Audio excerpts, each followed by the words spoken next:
ఆయన అంటున్నాడు కదా లోకాసు వార్తలో, ఆయనకి ఇష్టలైన ప్రజలకు దేవుని యొక్క సమాధానం కలుగుతుంది. ఆయనకి ఇష్టలైన ప్రజలుగా మనం ఉండాలంటే మొదటిగా దేవునితో మనం సహవాసం చేసేవారుగా ఉండాలి. ఖచ్చితంగా ఈ ప్రజలతో సహవాసం చేసినా చేయకపోయినా దేవునితో మనం సహవాసం చేయాలి. దావీదు అలాగే సహవాసం చేశాడు, లాజరు అలాగే సహవాసం చేశాడు. యాకోబు కూడా నువ్వు ఆశీర్వదించే వరకు నేను విడిచిపెట్టనని ఆ రాత్రి అంతా సహవాసం చేశాడు.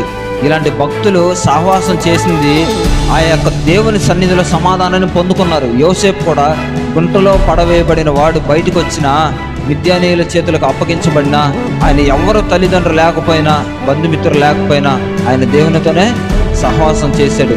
ఏలియా కూడా సహవాసం ఎలా చేశాడనంటే, నేను ఎవరి సన్నిధిలో నిలబడి ఉన్నానో తెలుసా అంటే ఆయన దేవునితో బలము కలిగి దేవునితో సహవాసం కలిగిన వ్యక్తి ఇలాగ మాట్లాడతాడు. మనం కూడా ఇలాంటి భక్తుల వల్లే, పితరుల వల్లే మనం దేవుని సన్నిధిలో సహవాసం చేస్తే ఆయన కూడా మనకు సమాధానాన్ని దయచేయును గాక.